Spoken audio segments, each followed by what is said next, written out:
So moving on to the next surgeon, Dr. Anurag Mishra, sir. He's a senior ophthalmologist in Orissa with 22 years of experience.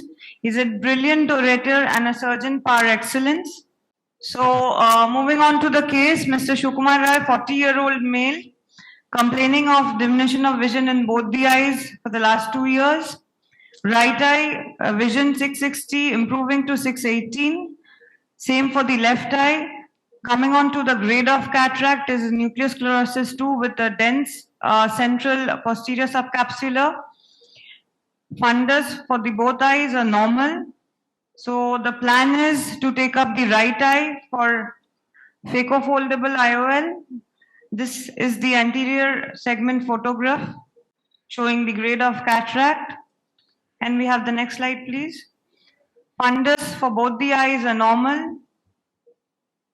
Coming on to the biometry, it's a plus 23.5 diopter lens. It's Alcon pan optics. The cell density count is absolutely normal. So welcome, Anurag. Thank you so much, sir. Thank you, Priyam. Thank you, Dr. PB. Gratitude for the kind invite. Good morning, ladies and gentlemen. Greetings and regards from the land of Lord Jagannath. So we have registered the eye already, and you can see that this is the 2.2 millimeter incision, the triangle, and the side ports in the desired axis. So we'll enter simultaneously on both fronts. Dr. Priyam, what is the angle kappa in the biometry? Dr. Priyam? Angle kappa. Is the angle kappa in your biometry? So before she answers the question, Occuloplasty, please. If you're planning a multifocal or a trifocal implant for a cataract surgery, more than angle kappa is the alpha, which is to be taken into account.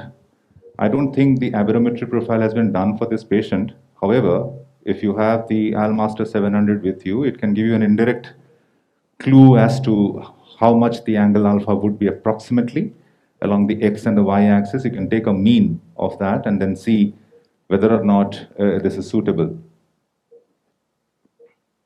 So what is your cutoff? It would largely depend on the central bullseye diameter of the lens you are implanting. For panoptics, the central bullseye is 1.2 millimeters. So you can go right up to 0.6. But my experience suggests that even if it's beyond 0.6, around 0.7 or 0.73, the patients still do pretty well. They do not complain of anything. You don't have photic phenomenon happening.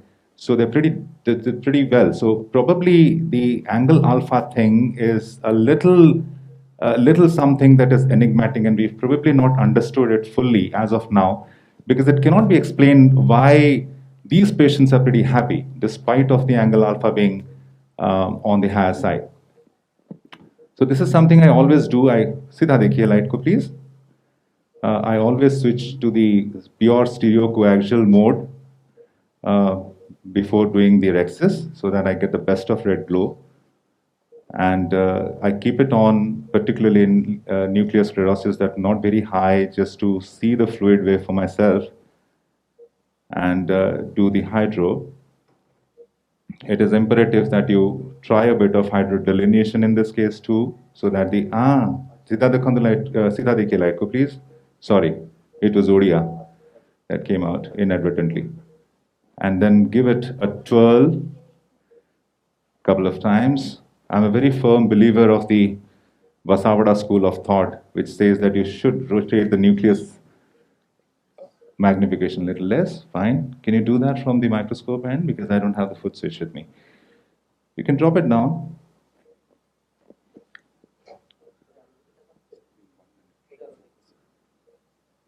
Okay. Focus what?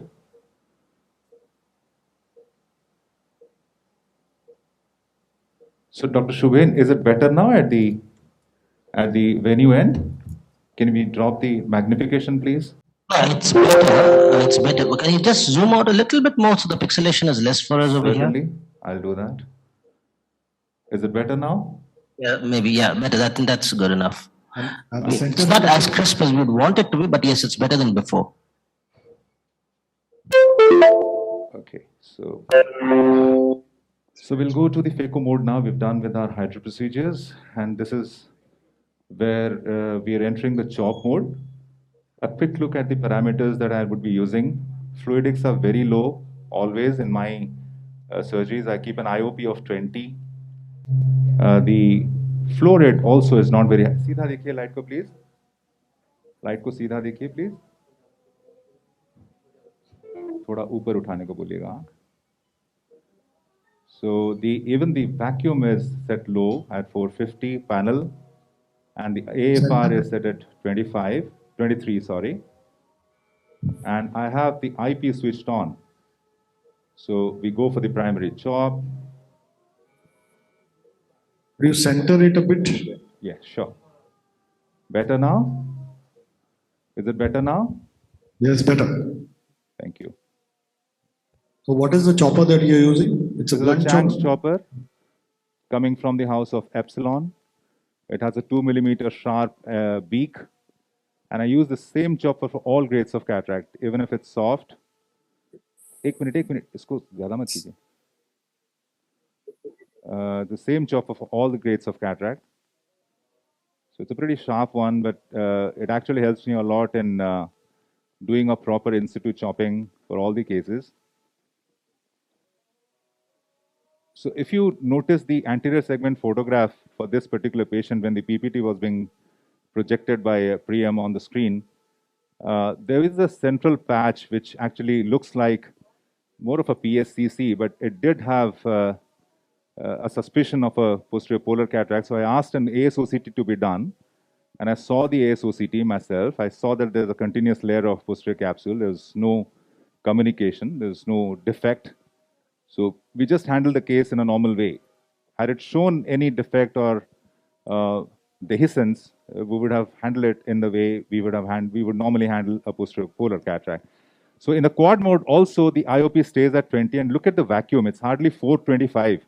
So I'm not a firm believer of the concept that you need to scale up your vacuum to 600 to produce the effects inside the AC. You can keep the vacuum low and let the machine fluidics do the job for you. So the AFR is also 26, but look at the followability. Look at the followability, look at the chamber maintenance. The active sentry, that is a new technology that has come up where the irrigation sensor is built in right into the handpiece, also helps in pumping fluid whenever it is required. We are through with our nucleus management. This is the epinucleus. I don't have an epinucleus mode in my machine, so I just take out the epinucleus in the quad mode itself. We are through with the nucleus epinucleus complex. We'll go to the cortex mode now. Anything to add, Dr. Shubain, up till now? No, we're just trying to fix the resolution a little over here. Yeah, wonderful surgery. We could see it pretty well. A little centration would help. Yeah, that's good. Is this good enough? Yeah, that's good. Very good. Thank you. By my coaxial. So that's the cookie cutter effect we can see in between, right in the center.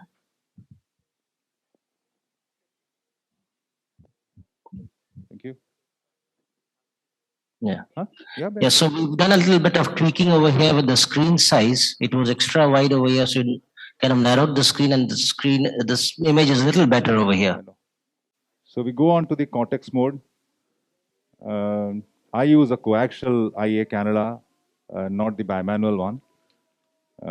It's been a long-standing habit. I do use the bimanual on occasions wherein the situation demands it, but otherwise it's the staple is the coaxial. So I always carry it wherever I go for live surgeries because it's normally not available.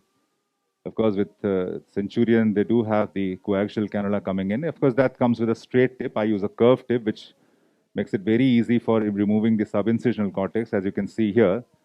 So the only disadvantage that has been talked about over years of the coaxial system is that it's a little less efficient in removing the subincisional cortex. It's not so. I don't feel it.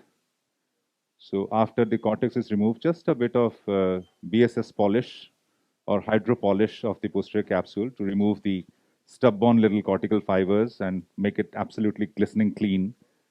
So now it's ready to receive the implant. The implant we have chosen for this particular case is Panoptics, the trifocal hydrophobic platform from Alcon Laboratories.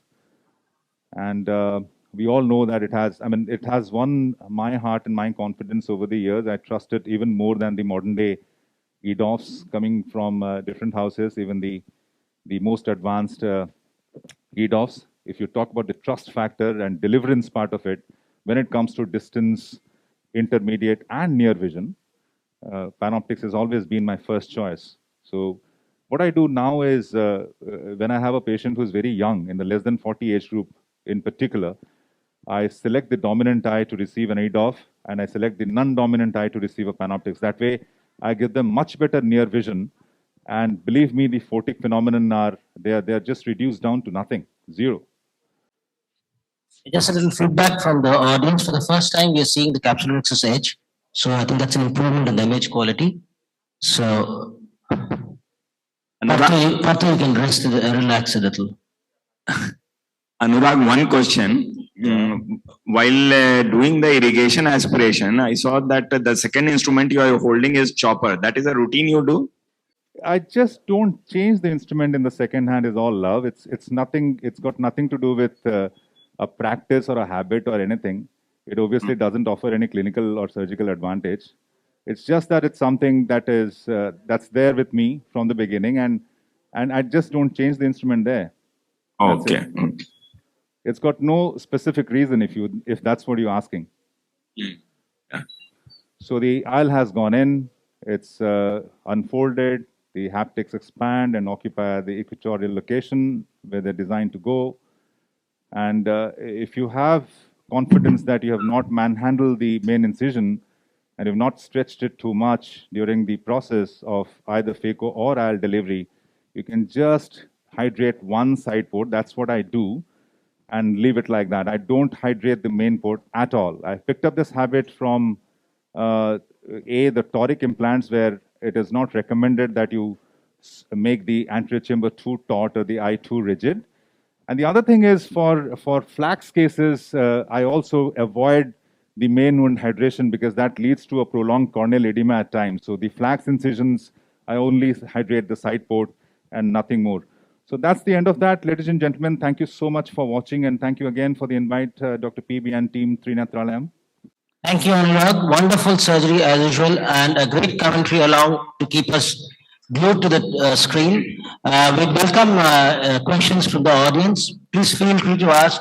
Anurag is available with us for the whole day.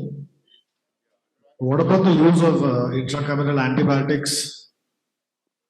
Dr. Anurag, do you use intracameral moxifloxacin routinely? Yes, I do use intracameral moxifloxacin routinely. Of course, the brands vary now. When we started using it, there was only one brand that we had a trust laid upon. Now we have multiple brands to choose from, and which just make things more economical. There are pre-filled variants. There are variants wherein you can draw them. There are minicules where from you can draw them. But yes, in every case, I do leave some quantity, and I think this is beyond any doubt now. There has been a large study published from the Aravind group that it does help bringing the post-op endophthalmitis rate significantly down. So you just have a better sleep by leaving a 0.1 ml solution in the intracameral plane. That's it. So yes, I use it in every case of mine, yes. Anurag, I have a question for you. So that was a perioperative or intraoperative antibiotic that you gave, and moxifloxacin is a choice that we use for all our patients. Even for our ICL patients also, we use the same. What about your post-operative regime, if you can dwell upon that a little? And do you use lubricants as well in your post-operative regime? We do use lubricants as well in our post-op regime. But what we have essentially ejected out of the post-op regime now is corticosteroids. So we most often are not using any corticosteroids at all, in particularly where the CDE value in the phaco machine is less than 15 and the total surgical time is less than 4 or 4.5 minutes. It essentially shows that it has been an uncomplicated procedure. We haven't had to struggle inside the OT. So in these patients, we are not using any corticosteroids in the post-operative period. We only use Nepafenac, and without any financial interest, I must take the brand name using Elevro, which has the dose compliance of once a day. So one drop once a day at 9 p.m. in the evening does the job for you. The patients are shiningly clean without any AC reaction at all. It is excellent to the surface. It keeps the surface very healthy. And it is preservative free, so you don't have any preservative deposit or preservative reaction. The second question, we do use lubricants, but there is no choice as to which molecule. I mean, that can vary. You can use HPMC, you can use HPMC from a good house, CMC, polyethylene glycol, hyaluronate, anything of your choice, whatever suits you. Dr. Anurag, some patients after surgery keep complaining of foreign body sensation in the temporal wound. So what do you do to manage that? So a lot of times we will see that these are patients who were having subclinical dry eyes even before surgery. It was not caught with the slit lamp. So if you subject these patients to a proper dry eye suite, you will find that there is some amount of subclinical dryness. Either the MGD score would be low, or the tear film breakup time would be low. Something would be low, as in not catchable clinically, but low to the subclinical plane. So a lot of these patients do have that. The other thing that contributes to this is the preservatives that are there in all the steroid formulations that we give, or antibiotic steroid combinations in particular. So it would be my recommendation not to use combinations. We don't use them at all nowadays. So it would be my recommendation not to use the combinations at all. Use them separately. Keep the post-op regime as free as possible from preservatives. The third reason, which is of course there is behavioral. I mean, a post shiningly clean post Phaco eye, I believe that the patient does not have anything to complain about. So that's the automatic thing, the obvious default choice that comes up to the surface, and patients do complain of typical prickly sensation at times because they don't have anything to complain with regards to their vision and general well-being. There are these brands that we really rely on, and the sustained hydration has come a long way.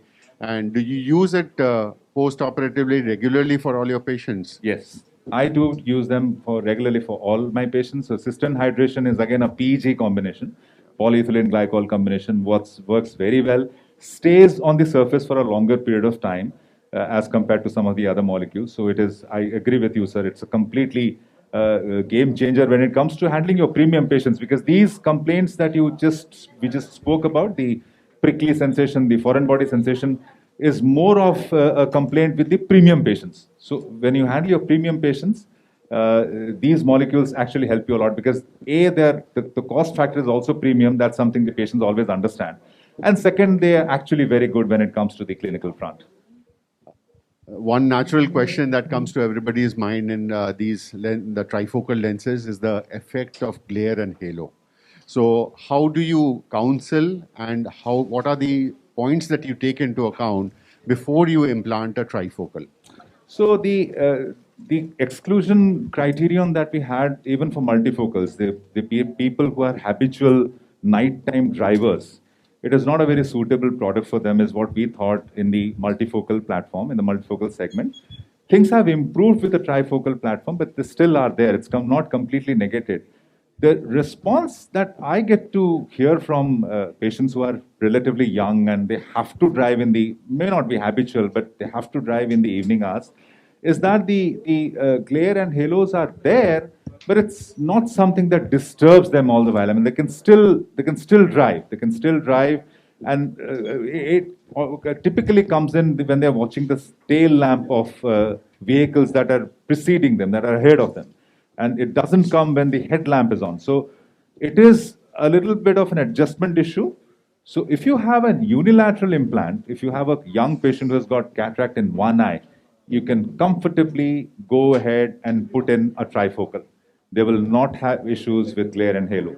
But if it's a bilateral implant, then you might have to choose. And one of the strategies, as I suggested a while back, is EDOF in one eye and trifocal in the other eye. That gets the job done in most of the cases. Wherever I've done this mix and match, almost all of my patients are very happy with the post-op results.